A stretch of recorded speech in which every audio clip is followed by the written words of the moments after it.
Un jour capital dans la politique britannique qui commence par un adieu précoce. Boris Johnson a prononcé son discours d'adieu devant Downing Street en listant une série de ses réalisations. Il a décrit comment son gouvernement avait jeté les bases qui résisteront à l'épreuve du temps et ouvriront la voie de la prospérité pour les générations futures. Et quand il a mentionné ses propres plans pour le futur, il était facile d'oublier qu'il s'agissait d'un Premier ministre qui a été démis de ses fonctions des années plus tôt que ce qu'il avait lui-même espéré.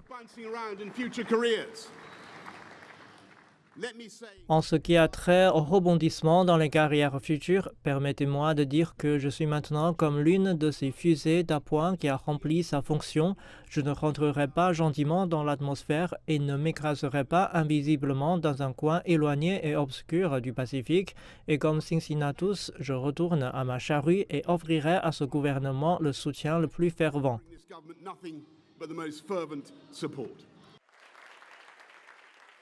La charrue serait sa carrière de journaliste, mais Cincinnatus était un Romain du 5e siècle avant Jésus-Christ qui est célèbrement sorti de sa retraite pour sauver la situation politique. En Écosse, le domaine de la reine à Balmoral, pour être précis, 2 sentiers des premiers ministres se sont presque croisés. Johnson démissionne et quelques instants plus tard, Liz Truss demande la permission de devenir le 15e Premier ministre de Sa Majesté. Cela s'appelle un baise-main, mais cela ne se produit pas vraiment. Puis un voyage de retour vers le sud pour une nouvelle administration démarrant les véritables défis historiques. Inflation galopante, soins de santé, retombées du Brexit, le conflit en Europe et une crise énergétique mondiale. L'arrivée d'une première ministre avec 57% des voix et un soutien encore plus mince de l'intérieur de son parti parlementaire. La première ministre Truss savait que son discours était crucial et elle a promis 3 priorités: faire croître l'économie, surmonter la tempête énergétique et combattre un service de santé en difficulté.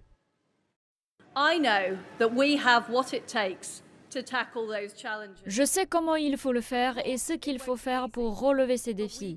Bien sûr, ce ne sera pas facile, mais nous pouvons le faire. Je prendrai des mesures aujourd'hui et quotidiennement pour y parvenir.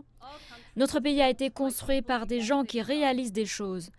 Nous avons d'énormes réserves de talent, d'énergie et de détermination. Je suis sûre qu'ensemble, nous pouvons surmonter la tempête, reconstruire notre économie. Nous pouvons devenir la Grande-Bretagne brillante et moderne que je suis sûre nous pouvons être.